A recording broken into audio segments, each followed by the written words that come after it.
दुआ,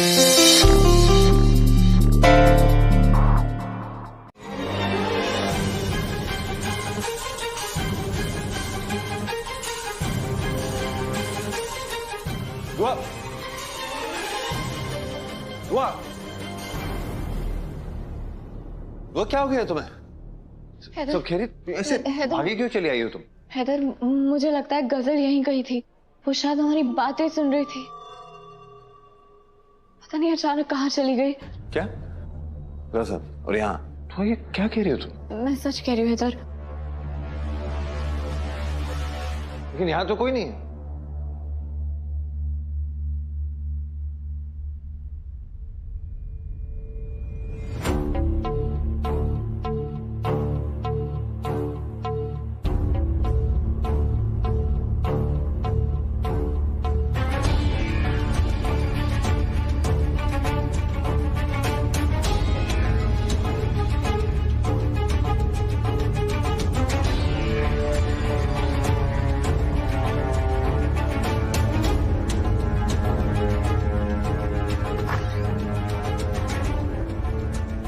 मिसेस अख्तर,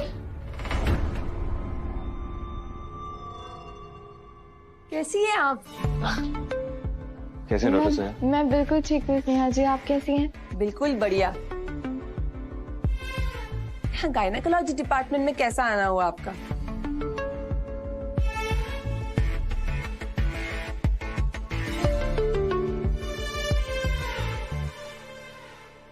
लग रहा है आप दोनों नन्हे मुन्ने मेहमान की प्लानिंग कर रहे हैं।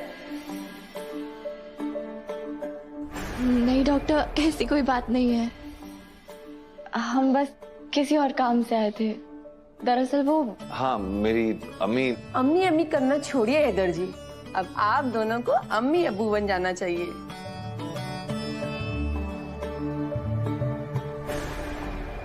और आप कह रहे थे कि आईवीएफ के जरिए आप बच्चा प्लान करने वाले हैं। इसके सिलसिले में सारी टेस्ट भी आपने करवा ली थी, फिर एकदम से आप दोनों गायब हो गए। आईवीएफ के जरिए बच्चा प्लानिंग? ये डॉक्टर क्या बोल रही है? पता करना पड़ेगा। एकदम से इरादा क्यों बदल दिया आप लोगों ने? इरादा तो हमारा अब भी यही है। दरअसल हम भी ये चाहते हैं कि हमारी जिंदगी में एक नन्हा मेहमान जल्द से जल्द आ जाए। लेकिन क्या करें डॉक्टर, वक्त ने इजाजत ही नहीं दी। घर के मसलों में हम इतना मसरूफ हो गए थे कि हमें वक्त ही नहीं मिल पाया खुद का ख्याल रखने का। तो तुम जैसी कमजोर बेमुरव्वत लड़की को 2 लाख रुपए क्या, 2 फूटी कौड़ी भी नहीं देता। जो मिल रहा है चुपचाप ले लो। ये तो शुक्र करो दुआ का कि तुम पर रहम खाकर ये 2 लाख रुपए तुम्हें दे रही है। दुआ खफा हो गई ना तो इससे भी हाथ धो बैठोगी। शायद तुम ये भी भूल रही हो खासा, ये कारोबार तो मैंने दुआ के नाम पहले से ही कर दिया था।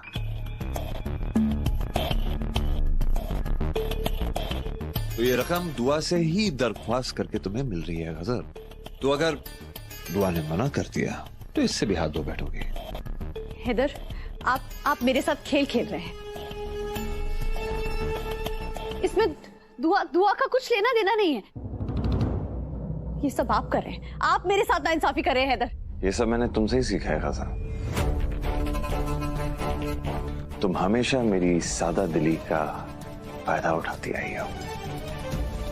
अब तुम्हारे साथ वही सलूक होगा जो तुमने हमारे साथ किया है।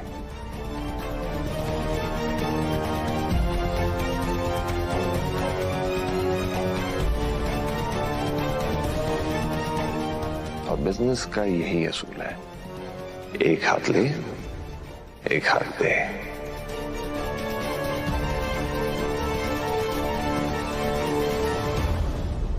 ये अम्मी की जान का सदका, इसे लो और निकलो यहाँ से। नहीं जाऊंगी, मैं कहीं नहीं जाऊंगी, समझी तुम?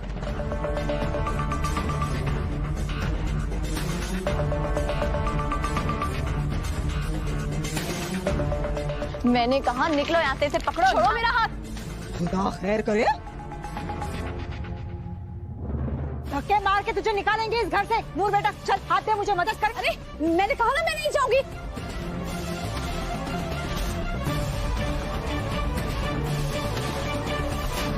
मुबारक हो गजल, आखिरकार तुम्हारी साजिश का खात्मा हो ही गया। तुम्हें मेरे घर से, मेरी जन्नत से आज निकलना ही होगा, और आज तुम्हें कोई नहीं बचा सकता।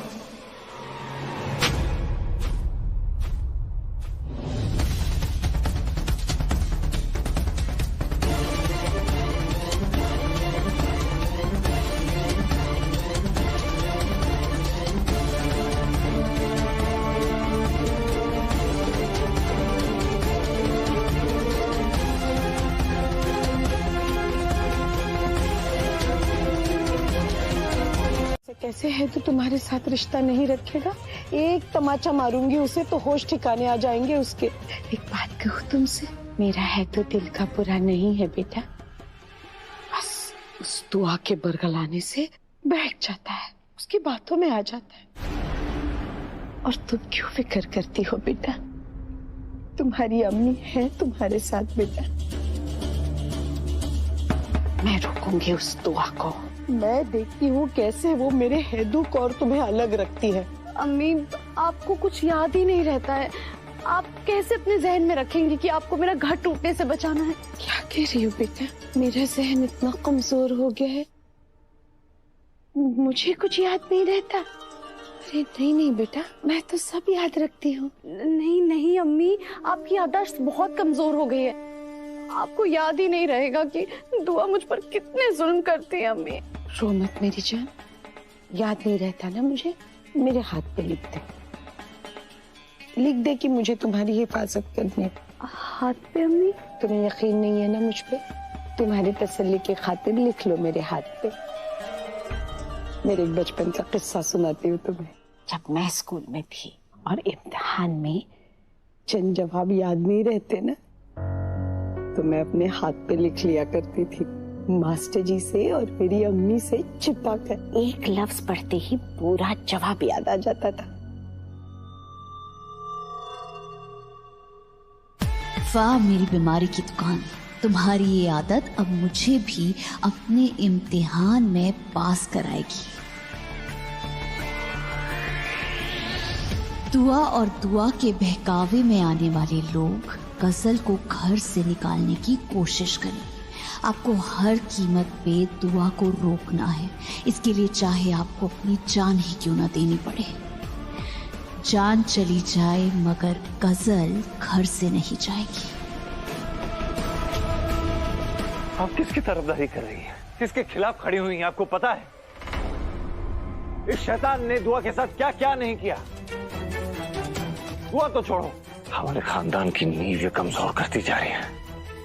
गजल घर से नहीं जाएगी, चाहे इसके लिए मुझे अपनी जान ही क्यों न देनी पड़े। मैं क्या हो गया है आपको? क्या सोच रही हैं आप? देखिए आपको आराम की जरूरत है। इस मामले में आप बीच में मत पड़िए, आप जाके आराम कीजिए। आज इसे ठीक करना ही पड़ेगा। हटाइए इसे यहाँ से। हाँ बाजी, मैंने कहा बाहर निकालो इसे इस घर से।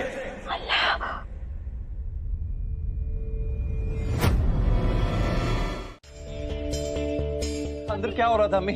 कब से हम दरवाजा खटखटा रहे, आप खोल क्यों नहीं रही थी दरवाजा?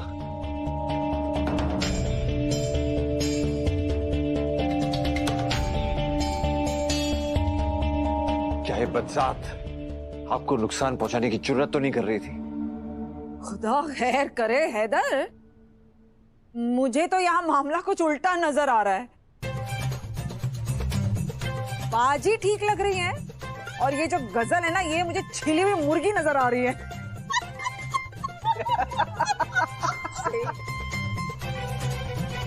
क्या बात है बड़ी अम्मी, हमारा अधूरा काम आप पूरा कर रही हैं। लेकिन बड़ी अम्मी ये सांप है, इसका झाड़ू से कुछ नहीं होने वाला। सांप का ना मुंह कुचला जाता है।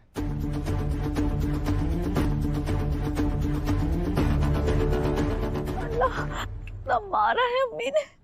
अल्लाह, अरे क्या हुआ गजल बेटा? हिना ने बहुत मारा क्या? बोल तो मैं तेरे जख्मों पर नमक छिड़क दूं? अरे जल्दी ठीक हो जाएगी चोट। रुक मैं अभी नमक लेकर आती हूँ। रुक जाइए, अरे नमक वमक की कोई जरूरत नहीं है। इसकी सिसकियां इतना मजा आ रहा है जितना मजा राहत साहब की कलाम में भी नहीं आता। गुलनाज, गुलनाज बेगम, आज पहली बार तुम्हारी राय से मैं इत्तेफाक रखता हूँ। शुक्रिया मियां। हिना ने क्या बेहतरीन धुलाई की है इसकी। वैसे हिना बेगम मान गए आज तो। अरे आज तुमने साबित कर दिया कि तुम हमीदा बेगम की समधन हो।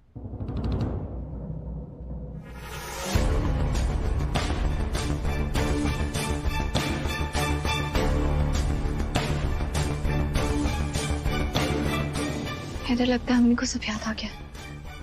यही सही वक्त है गजल का सच बुलवाने के लिए। तुम सही कह रही हो, अम्मी से सच्चाई निकालने से अच्छा मौका नहीं मिलेगा हमें। अम्मी, मुझे आपसे कुछ पूछना है। मैं दरअसल जानना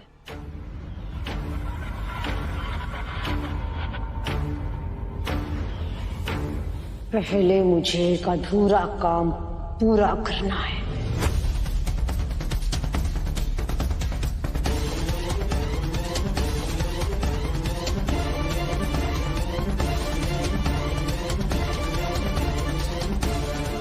अम्मी कौन से अधूरे काम की बात कर रही हैं?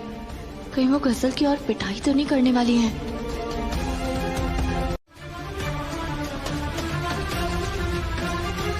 उस दिन को मैं कभी नहीं भूलूंगी हैदर।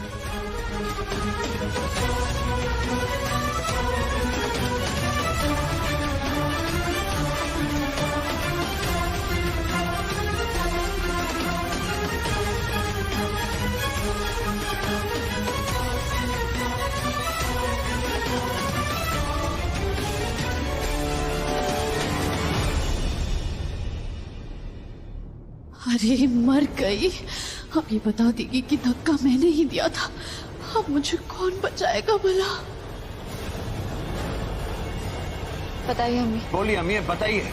उस दिन आपके साथ क्या हुआ था? हाँ हिना, तुम्हें धक्का किसने दिया था? बड़ी अम्मी बताइए ना, आप खिड़की से कैसे गिरी थी? सबको हकीकत बताइए। बताइए आप कैसे गिरी थी? बताइए अम्मी। हाँ मुझे हिना बोलो ना, चुप क्यों हो? बताओ ना, क्या किया इस बदजात ने तुम्हारे साथ?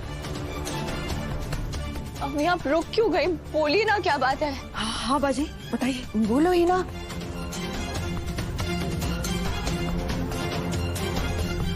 ये बदजात, बेगैरत, ये बेअदब। नहीं अम्मी।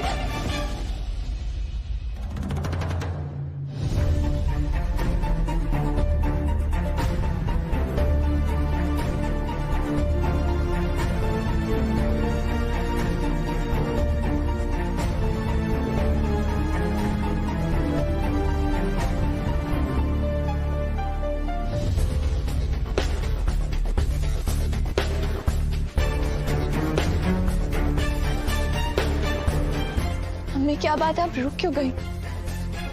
हमें बताइए ना, इस शैतान ने आपके साथ क्या क्या किया है, सबको बता दीजिए।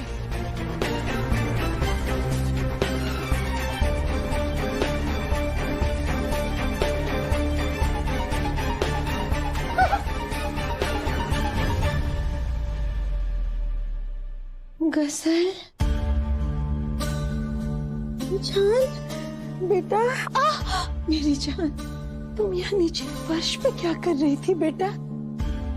या अल्लाह, ये क्या हालत बना ली है तुमने? अम्मी, अम्मी, इन लोगों ने मुझे बहुत मारा है अम्मी।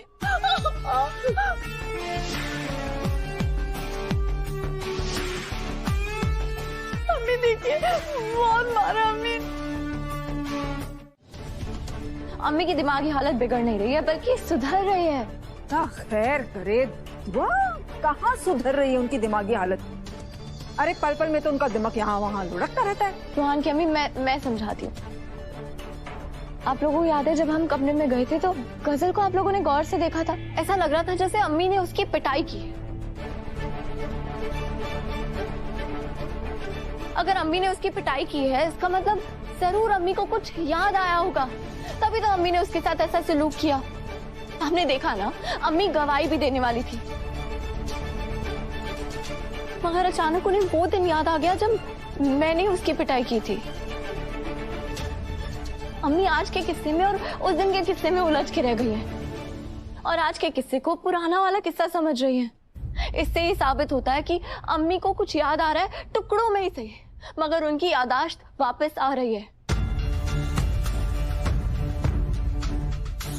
जिस दिन अम्मी की याददाश्त पूरी तरह वापस आ गई ना, उस दिन उस गजल को सलाखों के पीछे भेजने से हमें कोई नहीं रोक सकता।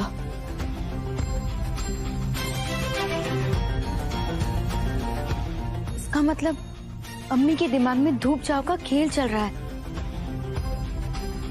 उन्हें कभी कुछ याद आता है तो कभी कुछ। लेकिन भाभी ऐसा क्या किया जाए कि बड़ी अम्मी की याददाश्त पूरी तरह से वापस आ जाए, उन्हें पहले की तरह सब कुछ याद आ जाए? यही सवाल तो मुझे भी परेशान कर रहा है रूहान, मगर हमें कोई ऐसा तरीका ढूंढना होगा, ऐसा कोई प्लान बनाना होगा जिससे सांप भी मर जाए और लाठी भी ना टूटे।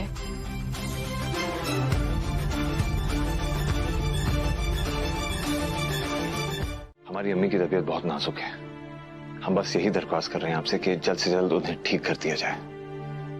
दुआ जी ने जो हालात बताए वो सुनकर मैं यही कह सकता हूँ कि ये बीमारी ज्यादा दिन तक टिकने वाली नहीं है। अगर आप हिना जी को जल्द से जल्द ठीक करना चाहते हैं तो मेरी राय में आपके पास सिर्फ एक ही रास्ता है, उन्हें जितना हो सके खुश रखिए, क्योंकि जितना वो खुश रहेंगी उतनी जल्दी उनकी दिमागी हालत में सुधार होगा।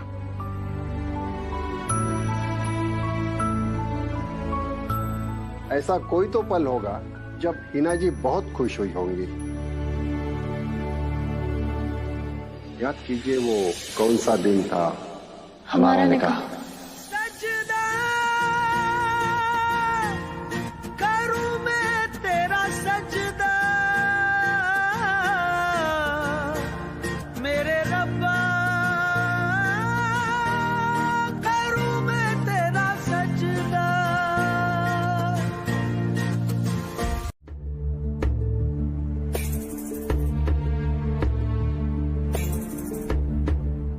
ये किसकी बेटी है? डॉक्टर साहब, ये मेरी बहू है डॉक्टर साहब।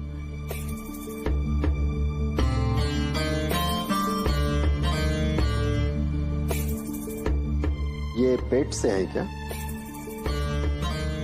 जी, कायनात उम्मीद से है। तो घबराने वाली कोई बात नहीं है, ऐसे में चक्कर आते हैं।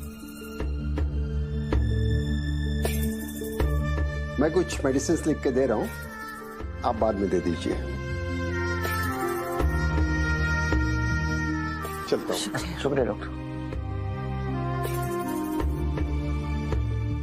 अम्मी, ये गजल की साजिशों में हम लोग इतना उलझ गए कि बाहर की दुनिया के बारे में तो भूल ही गए। मुझे बहुत फिक्र हो रही है, ये बात फैलनी नहीं चाहिए अम्मी। मुझे लगता है हमें जल्द से जल्द कायनात और हफीज का निकाह करवा देना चाहिए।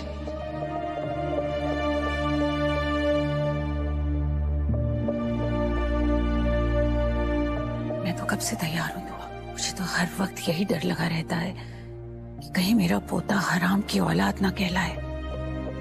सच में इन दोनों का निकाह जल्द से जल्द हो जाना चाहिए,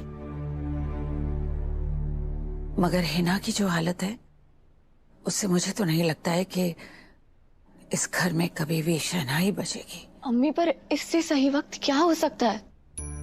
मतलब तू कहना क्या चाहती है दुआ? यही दादी अम्मी कि अगर कायनात और हफीज का निकाह होगा तो घर में खुशियों का माहौल होगा, और मैं और हैदर भी एक और बार निकाह कर लेते हैं ताकि अम्मी की याददाश्त वापस आ जाए।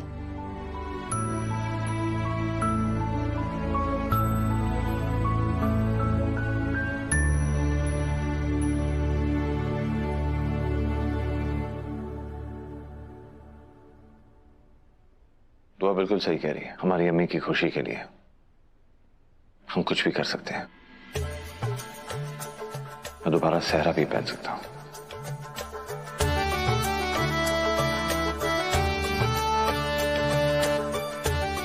अगर सब राजी है तो मेरे ख्याल से जुम्मे का मुबारक दिन सबसे सही रहेगा।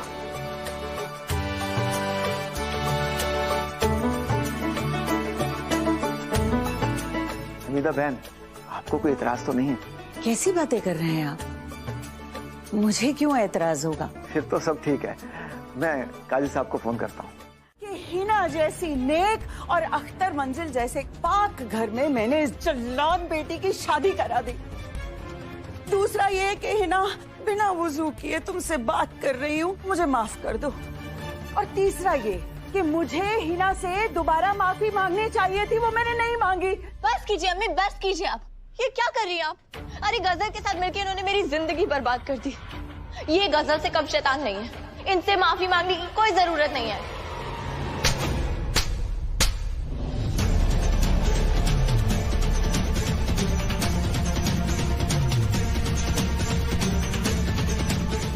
चुप हो जा, वरना सच में कह रही हूँ तेरी जुबान खींच लूंगी मैं।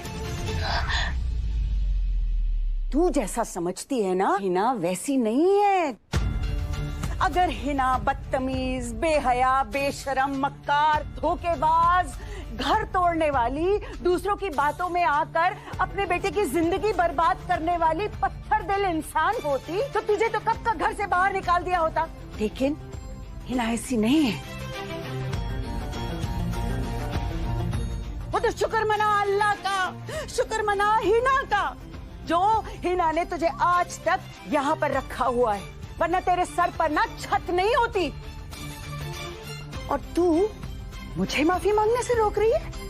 अम्मी, अरे मेरा बस चले, मैं तो हिना के सामने अपनी नाक रगड़ने को तैयार हूँ। सच बता रही हूँ, काश कि मुझ में हिना जैसी एक खूबी होती। अल्लाह कसम मेरी 7 पुश्ते आबाद हो जाती। काश कि मैं हिना होती तो वाकई अपनी बेटी की तरबियत बिल्कुल कायनात के जैसे करती। अरे मेरी औलाद तो नखारा है, समझो कि मेरा तो खानदान बर्बाद हो गया और मुझे तो ऐसा महसूस हो रहा है कि मेरी आने वाली नस्लें उजड़ जाएंगी।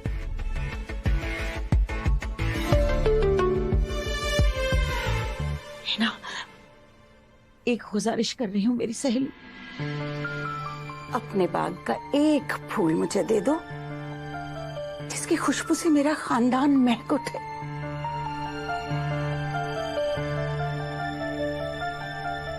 अपने बेटे हफीज के लिए तुम्हारी बेटी कायनात का हाथ मांगने आई हूं ना।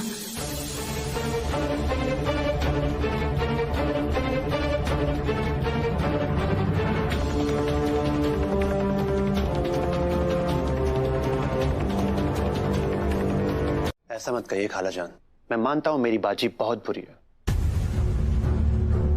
लेकिन हमारे खानदान का खून सफेद नहीं है। खाला जान, मैं आपसे वादा करता हूं कि जितनी तकलीफ आपको मेरी बाजी ने दी है, उससे ज्यादा प्यार मैं कायनात को देके पूरी भरपाई करना चाहता हूं।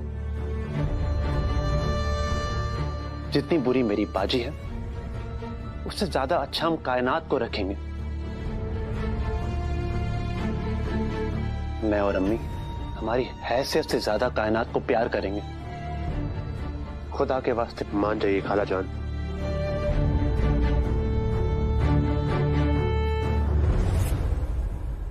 चुप!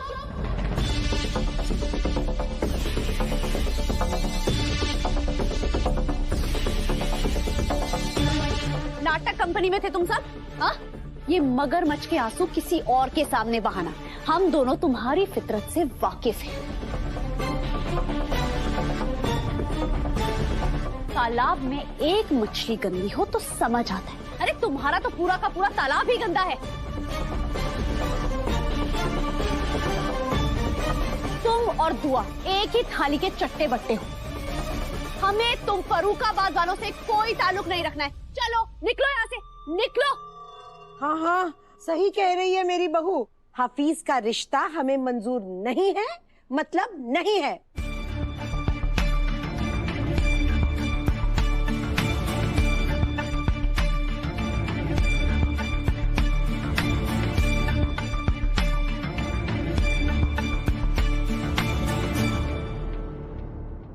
जाऊंगी, मैं मर जाऊंगी, मैं दस्तखत नहीं करूंगी।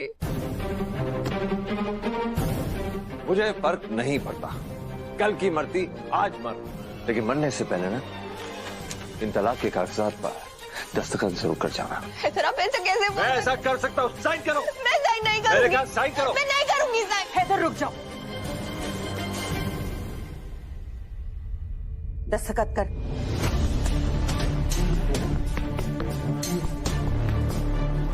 अम्मी आप भी? हाँ मैं भी।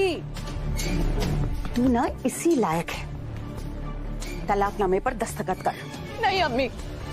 दुआ मेरी बात सुन ले, दस्तखत कर। नहीं करूंगी मैं दस्तखत। तू ऐसे नहीं मानेगी ना। देख मैं कह रही हूँ दस्तखत कर दे। दुआ तू गलत है और हमीदा बेगम कभी भी गलत का साथ नहीं देती। चल कर दस्तखत। नहीं करूंगी, नहीं करूंगी। हैदर मियाँ कलम दीजिए। कलम दीजिए। नहीं करेगी? नहीं।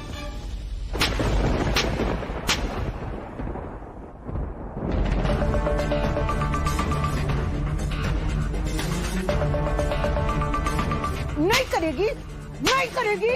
अब अरे बस कीजिए आप, बदतमीज। चल चल कर दस्तखत। मैं मर जाऊंगी मगर मैं दस्तखत नहीं करूंगी। अगर मेरी जिंदगी है अम्मी। नहीं ऐसे नहीं मिलेगी। अम्मी पकड़ कलम। छोड़िए मेरा। पकड़ कलम। अम्मी पकड़ कलम। अम्मी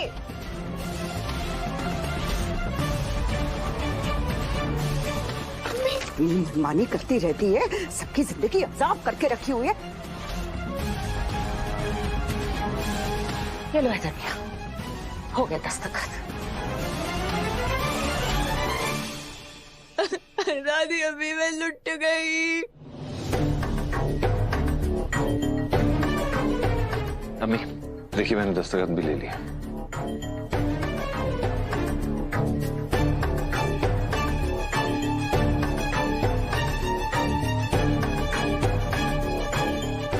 ये नकली पेपर है कि असली पेपर? तेरा लाख लाख शुक्र है मेरे मौला, मेरे बेटे को इस बला से निजात मिल गई।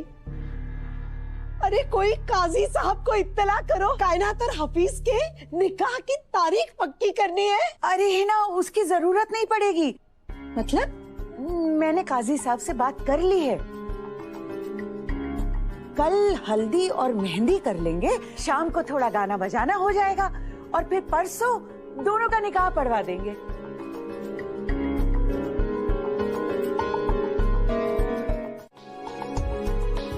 मुबारक हो, मुबारक हो, मुबारक हो मेरी प्यारी सहेली, मुबारक हो।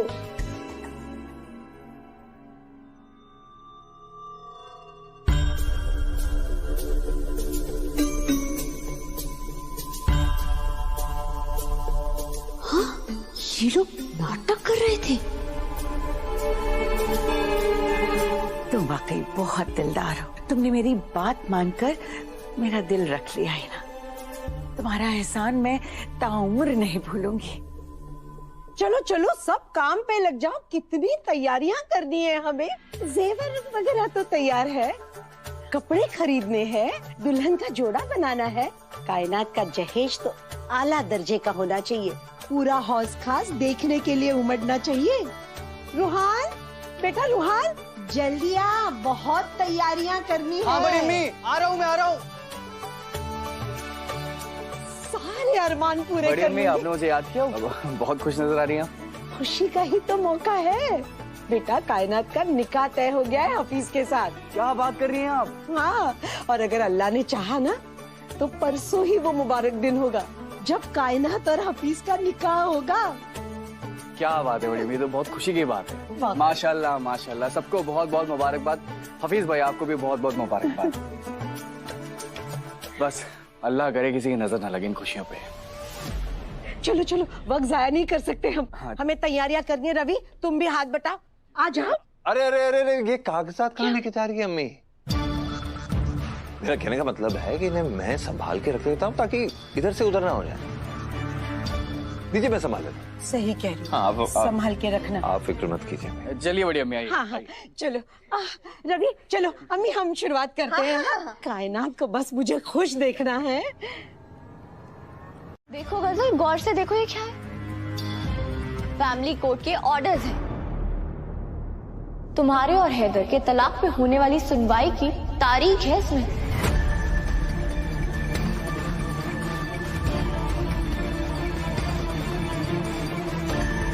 अब अपने लिए दुआएं करना शुरू कर दो तुम, क्योंकि इसी तारीख पे तुम्हारा और हैदर का तलाक होगा और तुम इस घर से रुखसत होगी।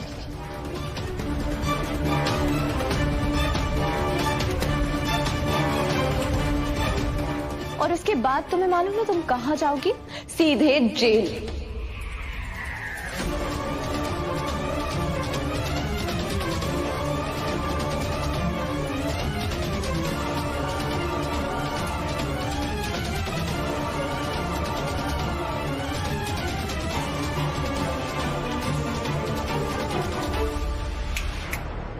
क्या सोच रही हो? यही सोच रही हो ना कि हमें तुम्हारी इन सारी चालों के बारे में कैसे पता चला, और हैरान हो रही होगी कि हमने अम्मी को इतनी आसानी से कायनात और हफीज के निकाह के लिए कैसे मना लिया।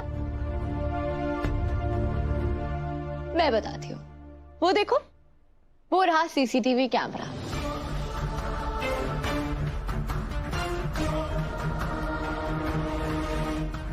जिसके बारे में हमने तुम्हें इत्तला किया था। उस सीसीटीवी कैमरा के जरिए हम तुम्हें सिर्फ देख ही नहीं सकते बल्कि सुन भी सकते हैं।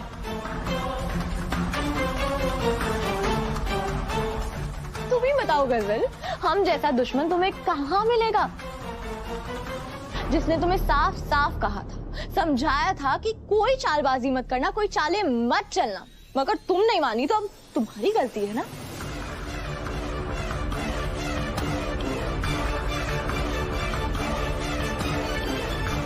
तुमने बड़ी चालाकी से हफीज के बारे में अम्मी के कान भरने शुरू कर दिए। हमने तुम्हें सुन लिया और फिर हमने एक और चाल चली, वो चाल जिसके जरिए हमने अम्मी को कायनात और हफीज के निकाह के लिए भी मना लिया और मेरी अम्मी ने मेरी सास से माफी भी मांग ली।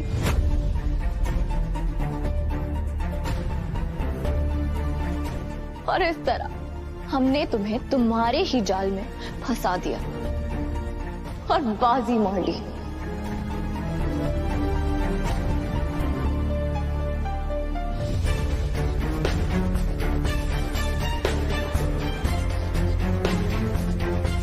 एक बात याद रखो गजल, जहर चाहे कितना भी तेज क्यों ना हो, उसका तोड़ जरूर होता है। तुमने अम्मी के दिमाग में जो जहर भरा था ना, मेरी अम्मी की एक्टिंग और हैदर की एक्टिंग से वो जहर कट गया। चाहे मुझ पे कितनी नजर रख लो बेवकूफों, मैं हवा बन जाऊंगी, सामने रहूंगी मगर नजर नहीं आऊंगी। बस मेरा वक्त आने दो। फिर चाहे हफीज और कायनात का निकाह हो या फिर तुम्हारे और हैदर के निकाह का ढोंग हो, मैं दोनों ही नहीं होने दूंगी। उस बुढ़िया को निकाह का माहौल देखकर सब कुछ याद आ जाएगा। उसकी याददाश्त वापस आ गई तो उसे याद आ जाएगा कि मैंने उसे मारने की कोशिश की थी। और फिर मेरा क्या होगा? मैं क्या करूंगी? तलाक की तारीख मेरी जिंदगी के खात्मे की तारीख बन जाएगी। मुझे कुछ ऐसा करना होगा, कुछ इतना बड़ा करना होगा कि फांसी ही पलट जाए।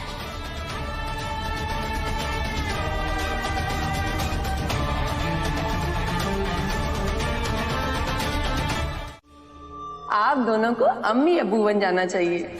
और आप कह रहे थे कि आईवीएफ के जरिए आप बच्चा प्लान करने वाले हैं। इसके सिलसिले में सारी टेस्ट भी आपने करवा ली थी, फिर एकदम से आप दोनों गायब हो गए। देखिए डॉक्टर, आप बिल्कुल सही कह रही हैं, लेकिन हम इसके बारे में सोचेंगे और जल्द से जल्द आपसे मिलेंगे। जल्द से जल्द के चक्कर में ऑलरेडी इतने साल निकल गए हैं। आप दोनों कल ही मुझसे मिलने आ रहे हैं। मैं आपका अपॉइंटमेंट बुक कर रही हूँ। आईवीएफ के जरिए माँ बाप बनने का प्लान है दुआ और हैदर का। दुआ की सारी रिपोर्ट इसी फाइल में है, ये फाइल ही गायब कर देती हूँ।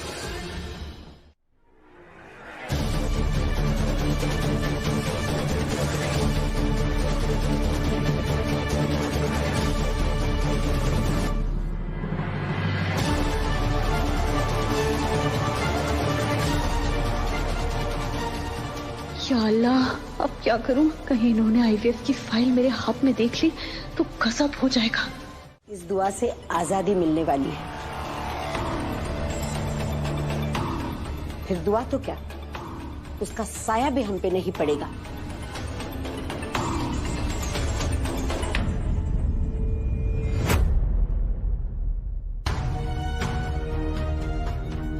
कहाँ जा रही हो तुम? इधर गजल बाज नहीं आएगी, वो ये हरकतें करती रहेगी और अम्मी का सदमा और गहरा ना हो जाए। मैं नहीं चाहती अम्मी को मेरी वजह से तकलीफ पहुंचे, इसलिए बेहतर यही होगा कि मैं यहाँ से चली जाऊं। क्या फर्क पड़ता है कमरा मेरा है या नहीं, कम से कम आप तो मेरे हैं। फर्क पड़ता है दुआ, मुझे फर्क पड़ता है। अपना हक पाने के लिए तुम कितनी तकलीफों से गुजरी हो। बेशक मुझे अम्मी से बेइंतहा मोहब्बत है, लेकिन मैं तुम्हें तुम्हारे हक से महरूम नहीं कर सकता। मुझ पर भरोसा रखो, क्योंकि अब मैं कुछ ऐसा करने वाला हूं जिससे अम्मी को भी तकलीफ महसूस नहीं होगी और तुम्हें तुम्हारा प्यारा कमरा भी मिल जाएगा।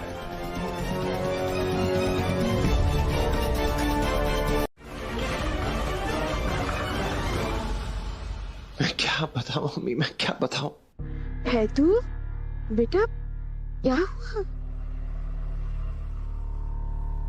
ये मनूस है अम्मी, ये कमरा बहुत मनूस है अम्मी, बहुत मनूस। इसने मेरी जिंदगी तबाह कर दी।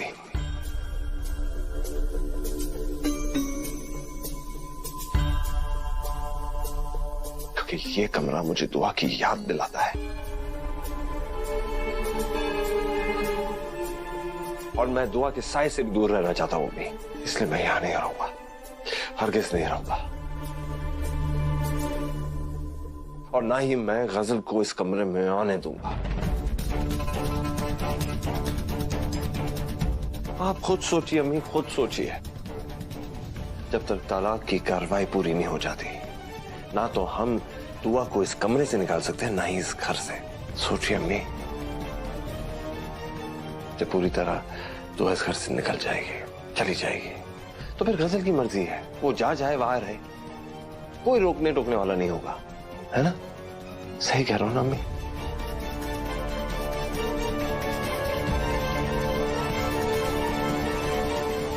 बेटा, तुम्हारे जज्बात तो मैं समझती हूँ, मगर तुम्हारी बातें मेरी समझ में नहीं आती।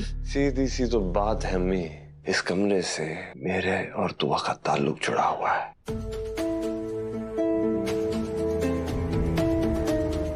क्योंकि हम दोनों यहाँ रहते थे, हम एक जिंदगी बनाना चाहते थे, लेकिन अफसोस हम अपने रिश्ते को कायम नहीं कर पाए। ये कमरा मनूस है अम्मी, बेहद मनूस। अब आप भी सोचिए, जब गजल इस कमरे में रहेगी तो फिर क्या होगा? वही अंजाम। ऐसी बातें नहीं बोलती मेरी जान। देखिए अम्मी, मुझे गजल के साथ पूरी जिंदगी बितानी है। जब जब मैं गजल को इस कमरे में देखूंगा तो मुझे बस दुआ दिखाई देगी।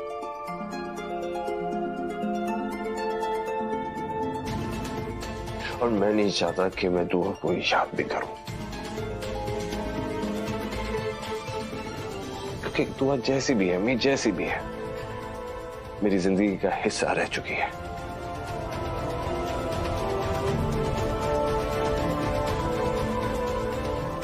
कभी दुआ मेरी जिंदगी हुआ करती थी अम्मी, दुआ आज भी मेरी जिंदगी है, इसलिए मैं नहीं चाहता कि गजल इस कमरे में रहे अम्मी। बहुत काम पड़ा है, कितने कपड़े देखिए अभी समेटने, काम है। अरे आज बाद में कर लेना दुआ। गजल, अरे क्या कर रही हो? गजल, क्या कर रही हो तुम यहाँ पे? गजल, मैं कुछ पूछ रहा हूँ, क्या कर रही हो तुम?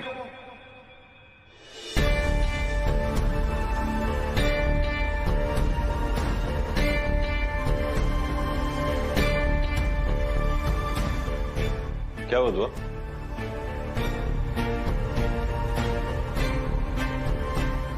हैदर वो हमारी रिपोर्ट्स वाली फाइल कहीं नहीं मिल रही है। अरे इधर ही कहीं होगी दुआ, इतनी फिक्र मत करो। नहीं है हैदर, अरे मैंने पूरा कपड़ अपने हाथों से जमाया, वो फाइल कहीं भी नहीं है। वो फाइल तो हमने कपड़ों में छुपा के रखी। या अल्लाह, इसका मतलब गजल नाटक कर रही थी, वो शातिर लड़की नाटक कर रही थी। वो असल में कपड़े नहीं फेंक रही थी, बल्कि हमारे कपड़ों में छुपी वो फाइल ढूंढ रही थी। अस्तगफुरुल्लाह, अल्लाह की पनाह, वो लड़की बहुत शातिर है, वो फिर अपना काम कर गई। हमारी फाइल जरूर उसके पास है, मगर उसे हमारी फाइल के बारे में पता कैसे चला है? दुआ दुआ दुआ दुआ, मैं जानता हूँ कि गजल हमारी दुश्मन है, लेकिन उसका हमारी फाइल से क्या लेना देना? वो ऐसा काम क्यों करेगी? नहीं हैदर, वो लड़की बहुत चालाक है, आप समझ नहीं रहे। वो लड़की इतनी शातिर है कि वो पत्थर से भी पानी निकाल दे। खुदा जाने उसे उस फाइल के बारे में पता कैसे चला, और वो हमारी फाइल से क्या फायदा उठाने वाली है? हैदर, मुझे बहुत घबराहट हो रही है और मेरा दिल कह रहा है कि वो लड़की ना यहाँ वो फाइल चुराने आई थी। वो जिद करने नहीं आई थी कि उसे इस कमरे में रुकना है। जरूर वो फाइल ढूंढ रही होगी।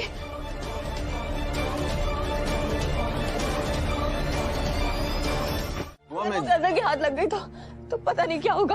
दुआ दुआ छोड़ो ये सब। अरे दुआ, मिल जाएगी फाइल, क्या करे? दुआ दुआ बस करो। मैं बस करूं हैदर? आप मुझे बहला रहे हैं, इधर मुझे घबराहट हो रही है, आप समझ नहीं रहे। अब कुछ मत बोलना, वरना क्या?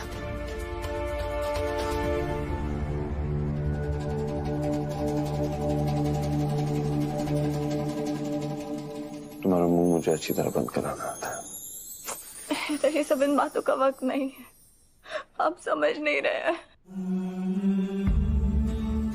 समझ नहीं रहा?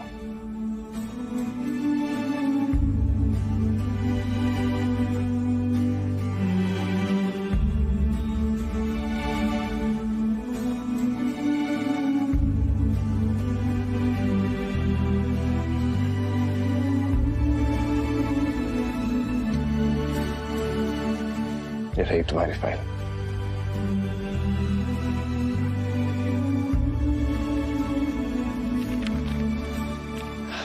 सब ठीक है?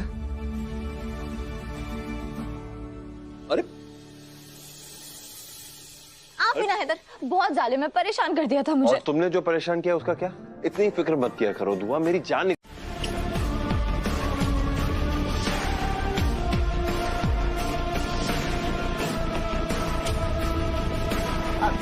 हेलो। हाँ जी, कौन बोल रहा है? जी मैं दुआ हैदर अख्तर बोल रही हूँ, अख्तर मंजिल से। वो डॉक्टर साहिबा, आपने मुझे एक तकनीक बताई थी ना, IVF तकनीक, जिसके जरिए मैं माँ बन सकती हूँ। मैंने उसी के सिलसिले में आपको फोन किया था। मैं चाहती हूँ कि मैं IVF के जरिए एक नन्हे से बच्चे को जन्म दूँ। जी आप क्या बोल रहे हैं? कुछ साफ सुनाई नहीं दे रहा है। वो मैं दुआ अख्तर बोल रही हूँ। हेलो डॉक्टर साहिबा, मेरे घर में शादी है, मेरी ननद की शादी है ना, इसीलिए शोर आ रहा होगा। मैं दुआ बोल रही हूँ। दुआ ननद? अच्छा, कायनात की शादी हो रही है? हाँ जी, उसी की शादी है। क्या बात है, घर पे एक खुशी ऑलरेडी आ चुकी है, अब दूसरी खुशी आप और हैदर साहब बच्चे के रूप में ले आइए। आप कहें तो कल की अपॉइंटमेंट दे दूं मैं आपको? कल आप 12:30 बजे हॉस्पिटल आ जाइए। जी, मैं पहुंच जाऊंगी। रखती हूँ डॉक्टर साहिबा, खुदा हाफिज। खुदा हाफिज।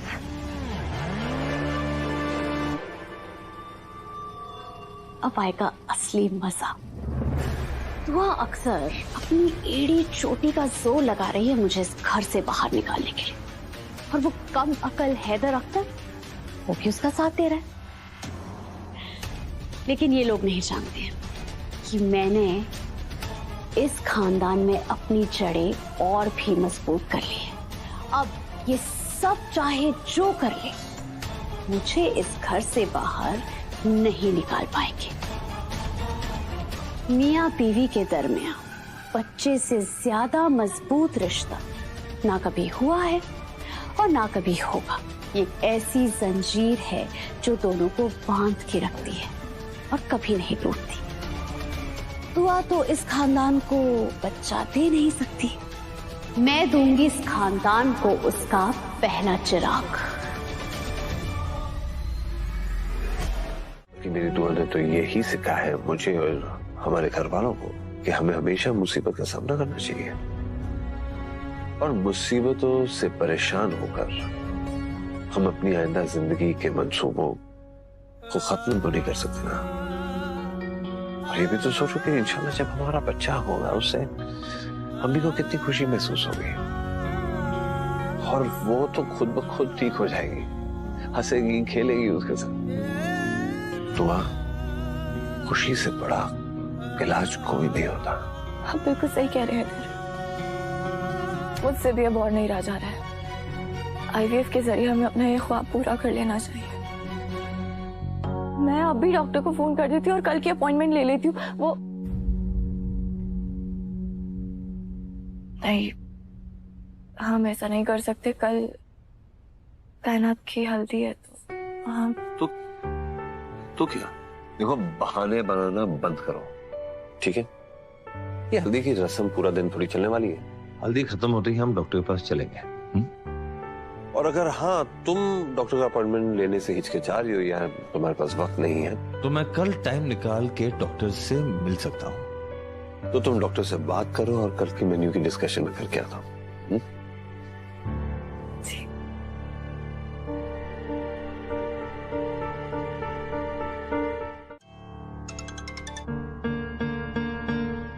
हेलो दुआ जी, आपने आपका नंबर बदल दिया है क्या?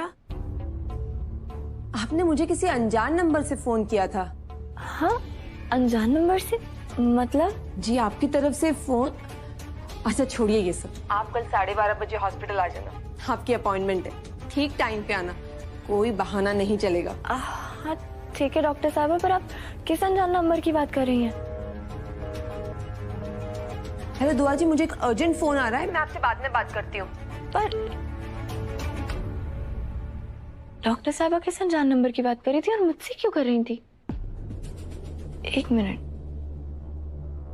अनजान नंबर।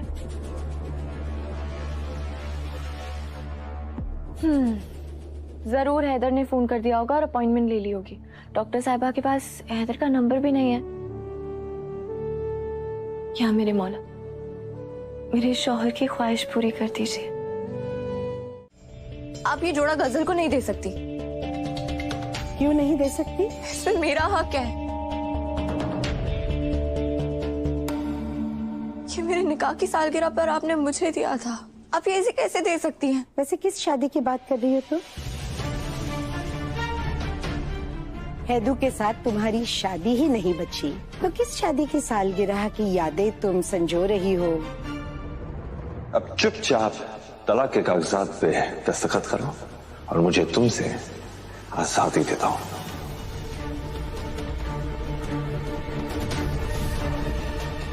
अम्मी को कायनात और हफीज के निकाह के लिए मनानी थी, हमारे पास एक ही रास्ता है दुआ।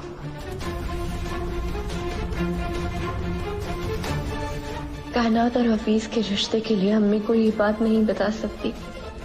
हैदर और मैं तलाक नहीं ले रहे हैं और इसलिए मुझे मेरा ये हक गजल को देना पड़ेगा, चाहे मुझे कितनी भी तकलीफ क्यों ना हो। बड़ी तकलीफ हो रही है दुआ को ये जोड़ा मुझे पहनता देख के। दुआ को तकलीफ में देखने का मजा ही कुछ और है।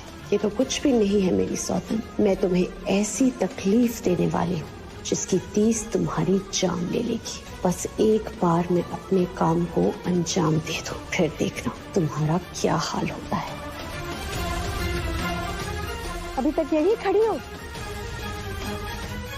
जाओ ना यहाँ से, मनहूस कहेगी।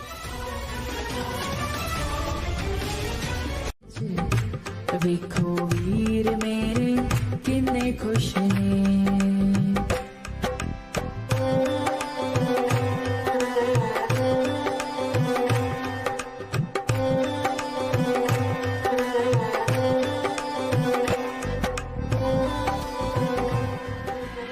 खुश हो लो दुआ, जितना खुश होना है मना लो, जश्न जितना मनाना है, क्योंकि अब जो मैं तुम्हारे साथ करने वाली हूँ उसके बाद तुम्हारी जिंदगी में ना खुशी होगी और ना जश्न होगा, सिर्फ और सिर्फ आंसू होंगे तुम्हारी आंखों में। घर पे एक खुशी ऑलरेडी आ चुकी है, अब दूसरी खुशी आप और हैदर साहब बच्चे के रूप में ले आइए। आप कहें तो कल की अपॉइंटमेंट दे दूं मैं आपको? कल आप 12:30 बजे हॉस्पिटल आ जाइए। जी जी जी, मैं पहुंच जाऊंगी।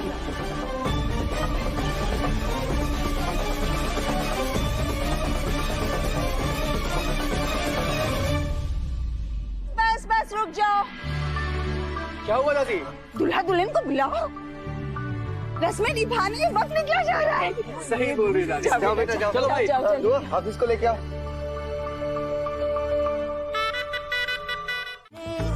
मिल जाए अरे आकर के इसको भिगाना, रंग जो बन के इसके छुड़ाना, आओ फूफी और मामी तुम आके इस पे सारी दुआएं लुटाना। हल्दी उपटन काजल टीका, अरे हल्दी उपटन काजल टीका, शाम से ही था मेरा बेटा बाजी होना, जाएगा दुल्हा देखो दुल्हन लेने घोड़े चढ़ के, आओ चिल्लाओ हल्दी खूब लगाओ मल मल मल के, जाएगा दुल्हा देखो दुल्हन लेने घोड़े चढ़ के, आओ चिल्लाओ हल्दी खूब लगाओ मल मल मल के। इधर मुझे तो लगा था अम्मी आपसे नाराज है, मगर अम्मी तो काफी खुश नजर आ रही हैं। कुछ समझ नहीं आ रहा अम्मी को हुआ क्या है। कौन सा वाला तार छिड़ गया है बुढ़िया के दिमाग में, पता ही नहीं चलता ऊंट किस करवट बैठेगा।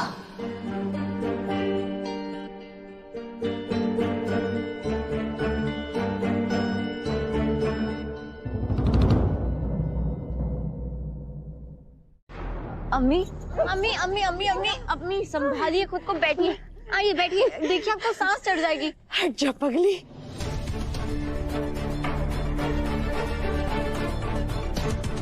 हो लेने दे खुश मुझे। ऐसा लग रहा है दुआ जैसे आज के दिन में मैंने अपनी पूरी जिंदगी जी ली। आज मुझे वो सब मिल गया है जिसके लिए मैं जिंदगी भर दुआएं करती रही। शुक्र है मेरे मौला, तेरा लाख लाख शुक्र है दुआ, तुम भी नाचो। आज तो झूमने का, जश्न मनाने का दिन है।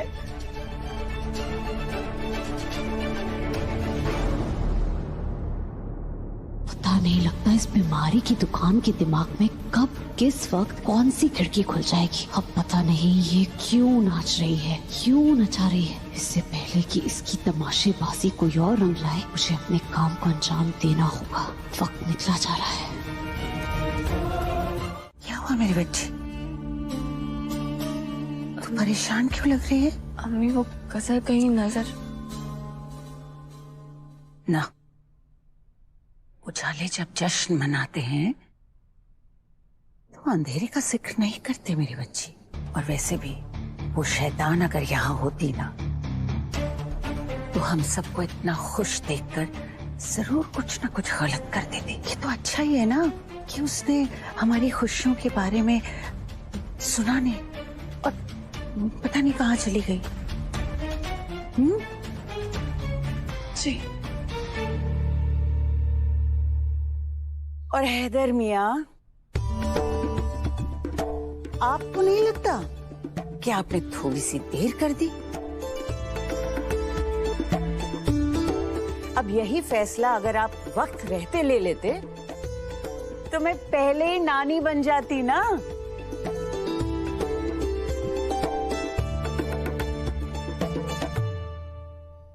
और वो जो चुड़ैल गजल है उसका साया भी ना पड़ता इस घर पर। क्योंकि मैं नहीं चाहती कि इतनी कम उम्र में मुझे कोई दादी कहकर बुलाए। नहीं।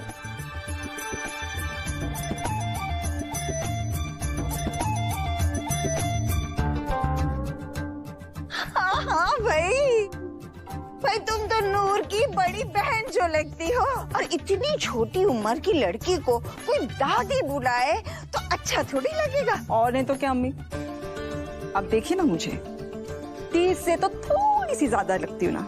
हाँ अम्मी, हाँ अगर आप 30 बरस के आसपास की हैं, हाँ, और रूहान भाई 20 बरस के आसपास के हैं, तो जब रूहान भाई पैदा हुए थे तो आप 10 बरस की थी अम्मी।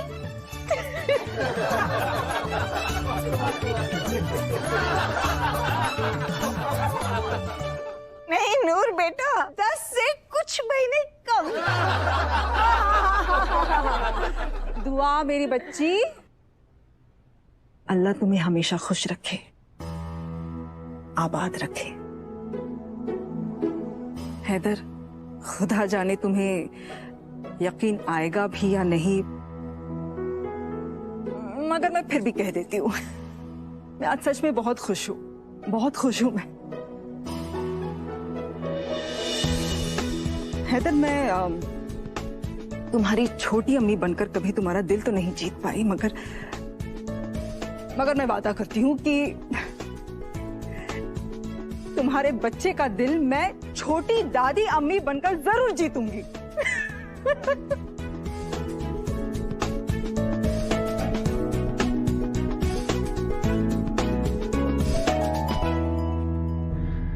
मुबारक हो भाई, मुबारक हो। भाई हमेशा से मेरी जिद के आगे झुकते थे, लेकिन मुझे अब अपने भतीजे और भतीजी की जिद के आगे झुकना पड़ेगा। मैं ना बहुत ज्यादा एक्साइटेड हूँ उसे अपने कंधे पे बैठा के, ऐसे गोल गोल घुमा के, जैसे भाई मुझे बचपन में घुमाते थे। भाई बहुत बहुत मुबारक हो आपको, मुबारक हो।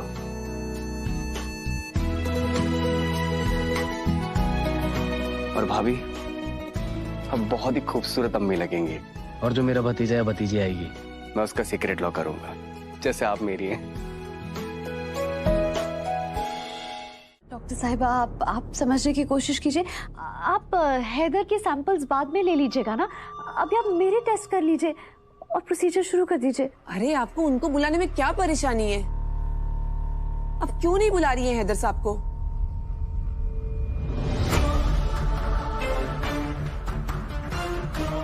क्या करूं मेरे मौला, कुछ समझ नहीं आ रहा है।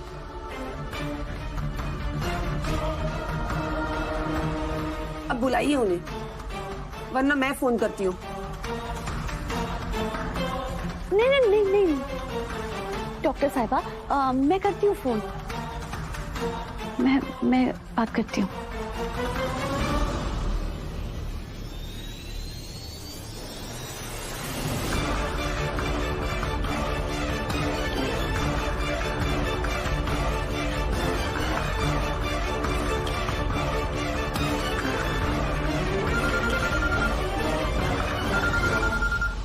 मुझे एक अर्जेंट कॉल आ रहा है।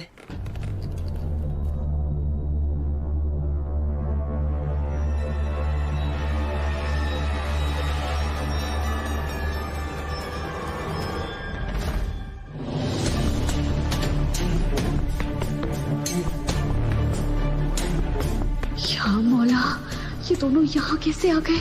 अब मैं क्या करूं?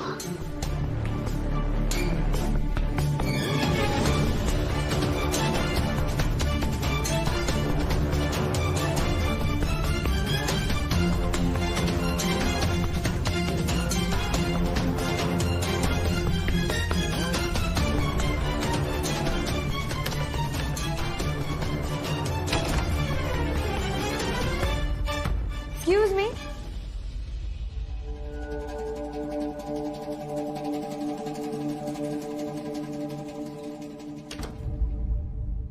सर, आप बिना अपॉइंटमेंट के डॉक्टर से नहीं मिल सकते। दरअसल मैम, हमारा अपॉइंटमेंट है डॉक्टर सिद्दीकी के साथ 12:30 बजे। Please check. ओके सर, मैं चेक कर लेती हूँ। नो सर, 12:30 बजे तो किसी दुआ अख्तर जी का अपॉइंटमेंट था। हाँ नहीं है, मैं ही दुआ अख्तर हूँ। आप दुआ अख्तर हैं?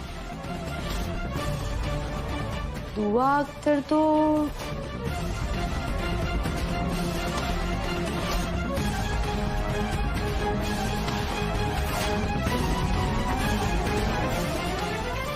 ठीक है मैम, आई थिंक कुछ कंफ्यूजन हो गया होगा, आप अंदर जा सकते हैं।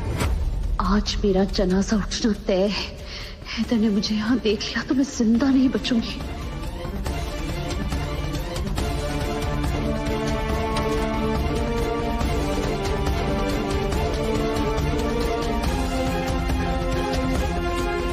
इनके आते ही आपने बुर्का उतार दिया।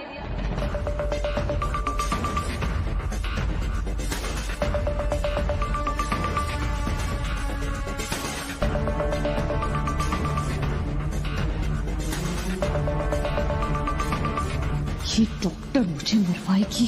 अपने काम से काम रख चुड़ैल। मेरी मैयत उठाने के पीछे क्यों पड़ी है? बुर्का। मैंने तो बुर्का पहना ही नहीं था। क्या बात कर रही हैं आप? अभी थोड़ी देर पहले ही तो आप नकाब पहन के बैठी थी। ऐसा कैसे हो सकता है? दुआ, मुझे लग रहा है कि उस नर्स की तरह डॉक्टर साहिबा भी किसी और पेशेंट को देखकर वो उलझ गई हैं। उन्हें लग रहा है कि वो पेशेंट तुम हो।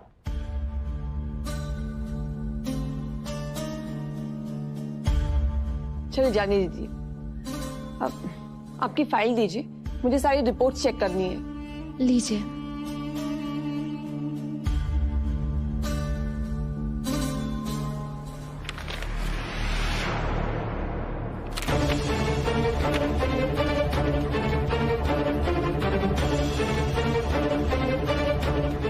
आप रहने दीजिए, मैं उठा लेता हूं।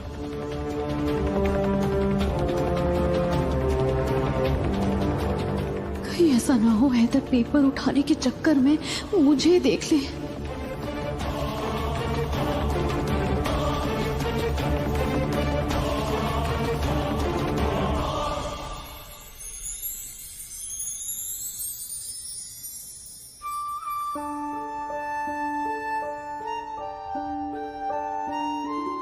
सुभान अल्लाह, इतनी खूबसूरत लग रही हो मेरी जान।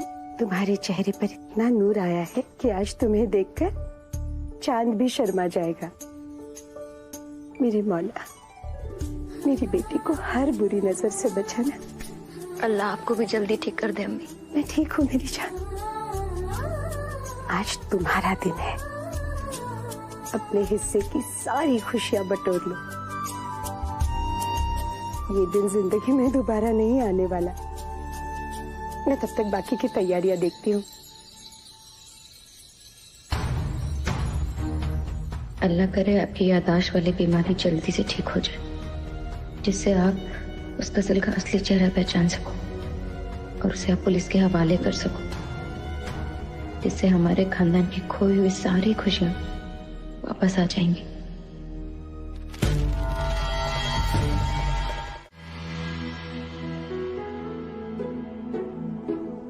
ये क्या बचपन है? और ये पत्थर क्यों फेंका है तुमने? क्यों ना फेंकूं? आखिरी बार मुझे अपनी माशुका को देखने का मन कर रहा है, तो सोचा थोड़ी शरारत की जाए। पागल हो तुम।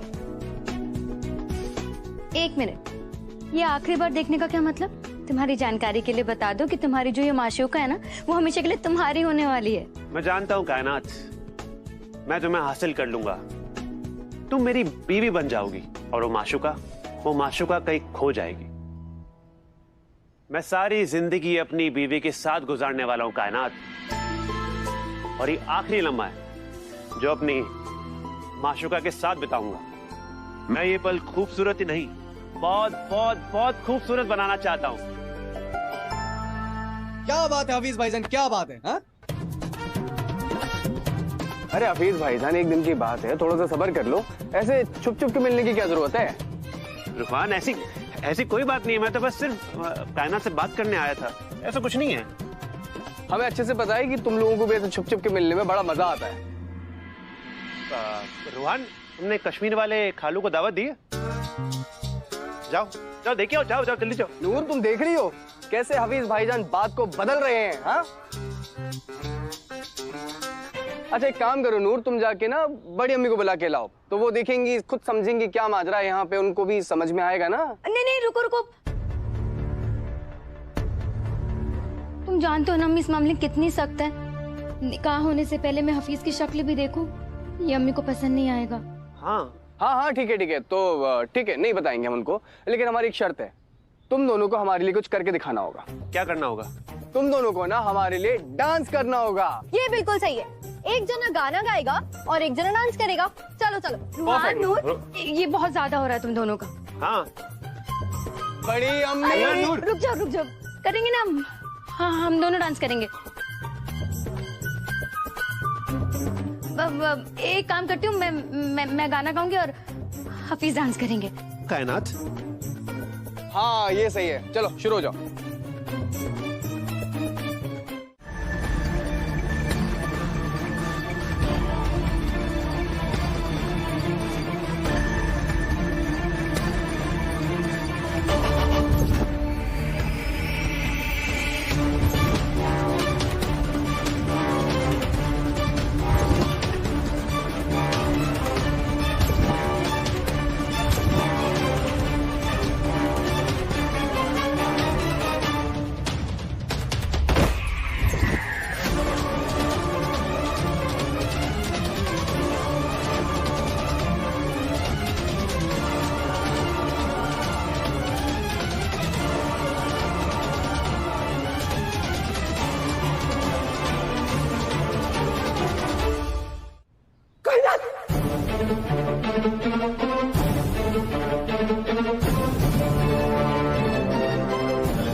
मम्मी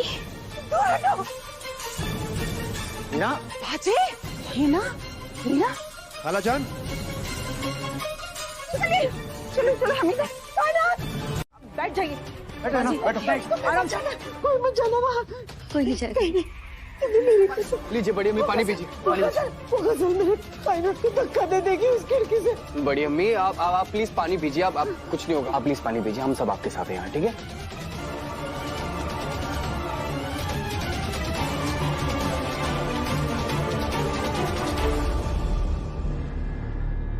कायनात, बेटा एक मिनट बाजी, बाजी कुछ नहीं होगा बाजी, हम लोग आ गए हैं ना, सब ठीक हो जाएगा। हाँ बाजी मेरी बात सुनिए, आपको ऐसा क्यों लगता है कि गजल कायनात को खिड़की से नीचे फेंक देगी?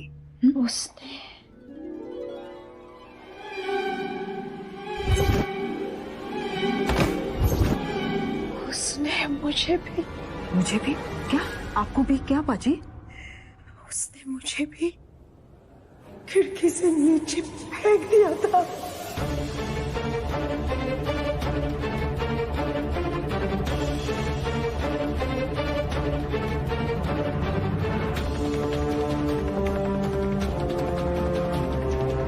वो शैतान है वो हम सबको बर्बाद कर देगी, वो हमें सबको कहीं का नहीं छोड़ेगी, वो मार देगी हम सबको, वो शैतान है वो गजल। मम्मी लगता है वो पल आ गया है जिसका हमें इतने समय से इंतजार था। हीना को वो दिन याद आ गया है, उसे याद आ गया है कि गजल ने उसे खिड़की से धक्का देकर मारने की कोशिश की। उल्लास, खिड़की के पास कोई मत जाना, कोई मत जाना खिड़की के पास। ना कुछ नहीं होगा। संभालो। हम उस गजल को छोड़ेंगे नहीं, उसे सजा जरूर दिलाएंगे। तुम खुद को संभालो और मुझे साफ साफ बताओ कि उस दिन तुम्हारे साथ क्या क्या हुआ था।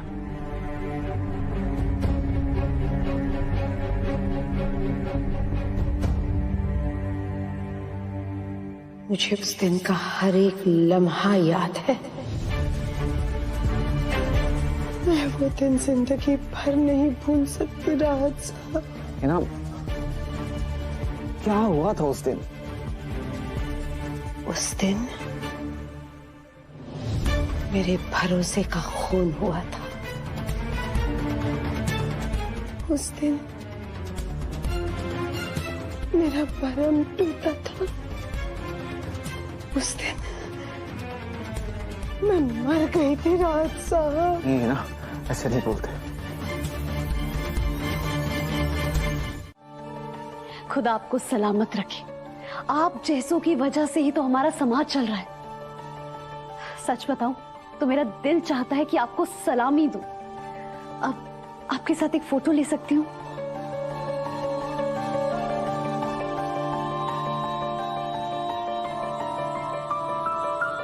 इतना मत सोचिए दुआ, सारे टेस्ट के रिजल्ट पॉजिटिव ही आएंगे और जल्दी आप और हैदर जी को औलाद का सुख प्राप्त होगा। Excuse me.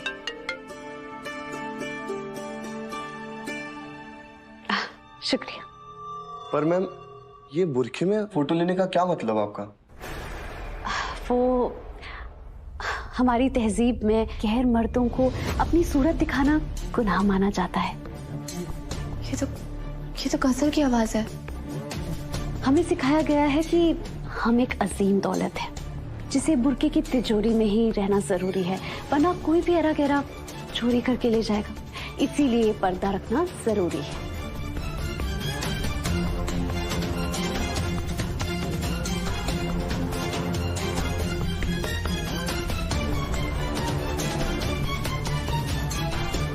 हो ना हो ये गजल ही है।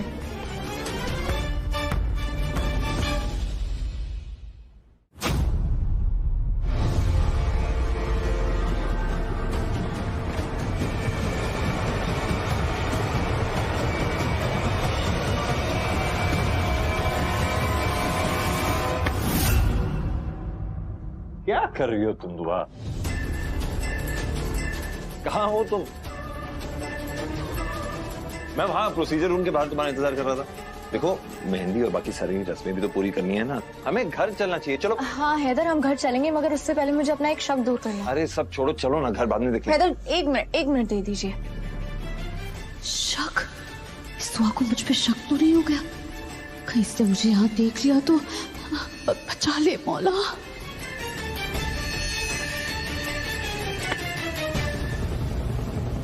इधर आओ तुम, अपना नकाब हटाओ।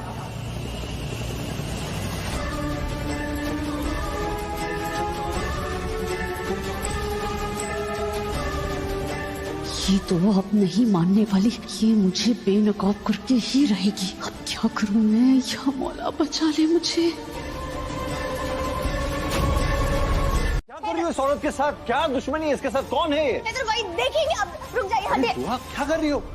ये सर आपका बार-बार फोन आ रहा है सर। फोन? दुआ मेरी बात सुनो। दुआ मेरी बात सुनो। दुआ 15 मिस कॉल आए हैं घर से। रूहान कभी इतनी बार मुझे फोन नहीं करता। एक सेकंड रुक जाओ दुआ। पता नहीं वहां क्या बखेड़ा खड़ा होगा। देखो शायद तुम्हें भी मिस कॉल दिया हुआ है रूहान ने।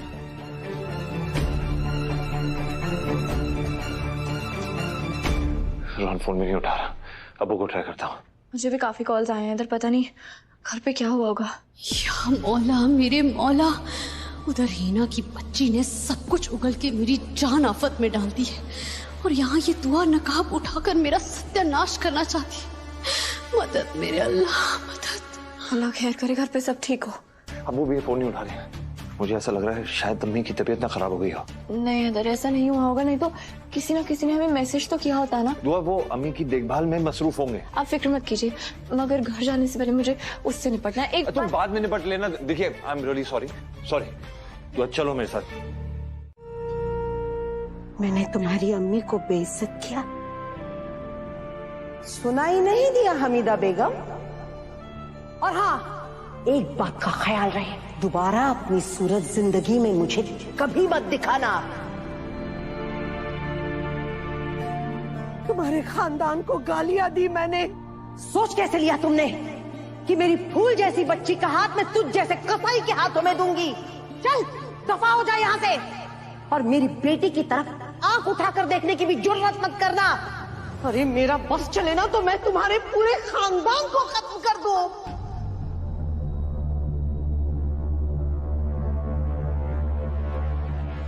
यहाँ तक कि मैंने तुम्हें मारने तक की कोशिश की। कैदू और गजल के रिश्ते को मुकम्मल होने के लिए तुम्हें मरना होगा।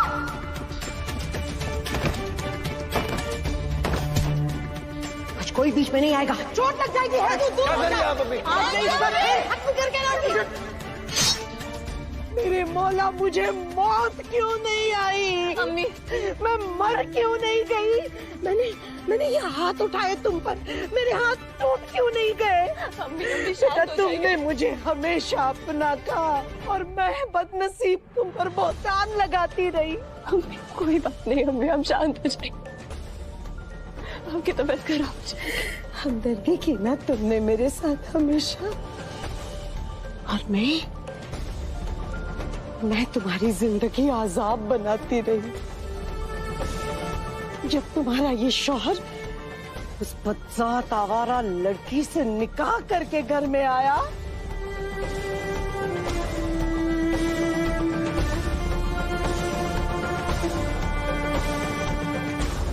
तब मुझे तुम्हारा साथ देना चाहिए था।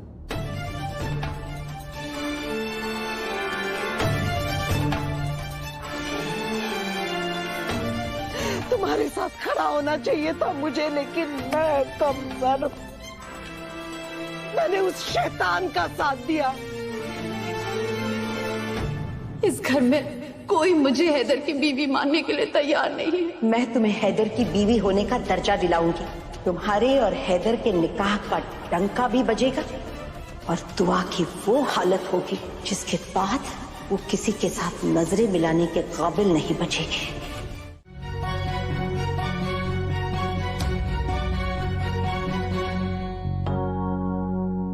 हैदर डॉक्टर से बात हुई? या मेरे मौला अम्मी की हिफाजत करना और उनकी याददाश्त जो लौटी है उसको भी महफूज रखना। खुदा करे अम्मी को जब होश आए तो उन्हें गजल की हकीकत याद हो, वरना वो बदजात गजल फिर बच जाएगी। फिक्र मत करो दुआ, बाजी अगर फिर से सब भूल भी गई तब भी गजल बच नहीं पाएगी। कैसे? हम बाजी को वो वीडियो दिखा देंगे, फिर बाजी को सब याद आ जाएगा। कौन सा वीडियो? मैं दिखाती हूँ, ये देखो। ना एक बार फिर बताओ, उस दिन तुम्हें खिड़की से धक्का किसने दिया? गजल ने।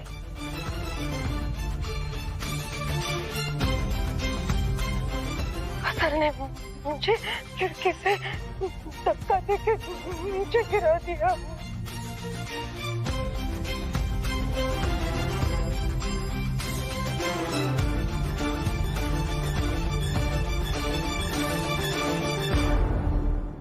उस दिन गजल मेरे कमरे में आई और उसने मुझ पे हमला कर दिया, मुझे जोर से मारा। मैंने भी उसे बहुत डांटा, लेकिन उसने इतनी जोर से मारा था कि मैं अपने होश खो बैठी। फिर उसने मुझे बेड के अंदर डाला, मुझे बहुत मारा, मुझ पे बहुत जुल्म किए। जब मुझे उसकी असलियत समझ में आई और मैं सबको बोलने के लिए जाने वाली थी कि उसने मुझे पकड़ के धक्का मार के खिड़की से बाहर नीचे गिरा दिया।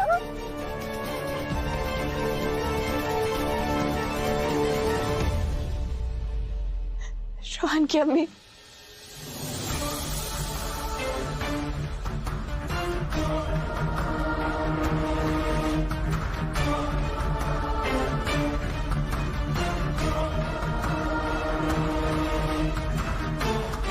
बहुत बहुत शुक्रिया।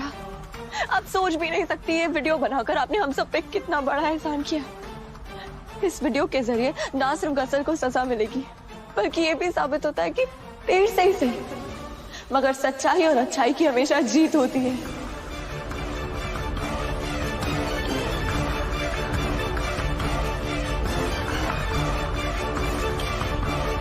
दस गुनाहों पे भारी पड़ती है। हैदर, तुमने जो कुछ भी मेरे बारे में कहा उसे सुनकर ऐसा लग रहा है जैसे मेरे दिल में जमा हुआ बरसों का गर्दों को धुल गया हो।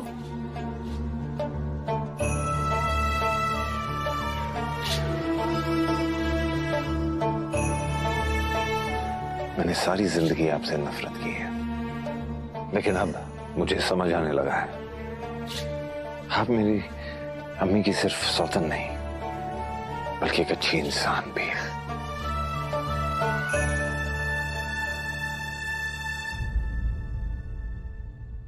तकदीर का खेल भी कितना निराला है, उल्टे सीधे रिश्ते में हमें उलझा डाला है। एक एक करके सबका सच हमारे सामने आ रहा है, वरना ये गलतफहमी कभी दूर नहीं होती।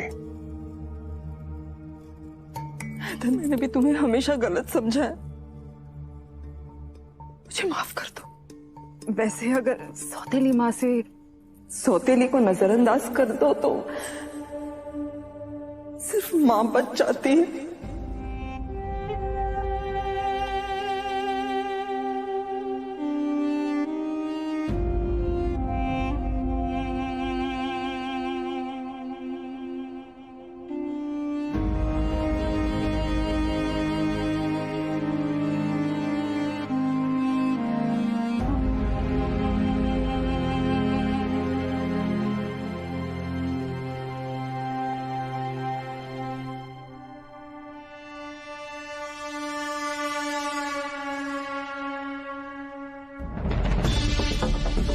मिल लो गुलनाज बेगम, अपनों से मिल लो।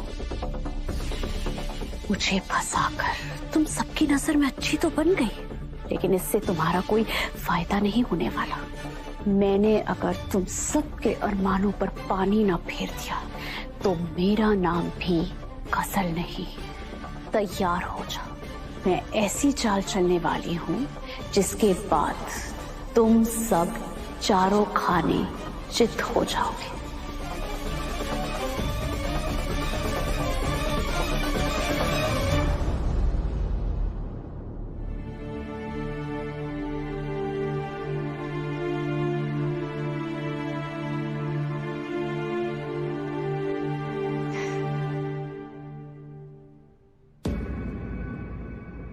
एक मिनट, वो शैतान गजल है कहाँ? का नाटक ऐसे खत्म नहीं होगा। मैं अभी सीसीटीवी फुटेजेस चेक करके बताता हूँ कि इसने वीडियो डिलीट किया है या नहीं।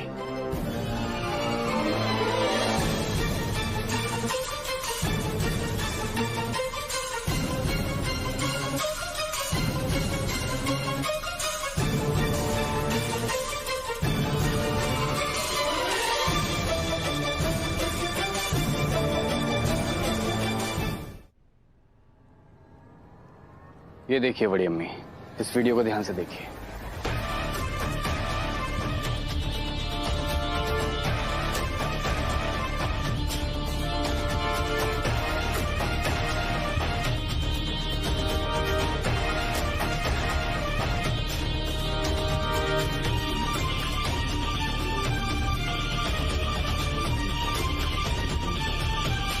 इस वीडियो में साफ साफ नजर आ रहा है कि लड़की गजल अम्मी के कमरे में चोरी छुप के घुस के इसने कैमरे को खराब किया है।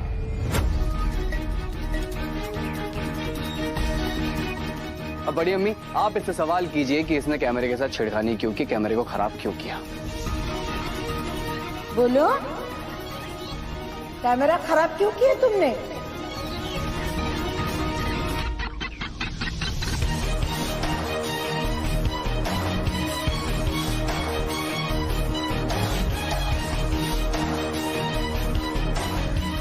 क्या करूं? क्या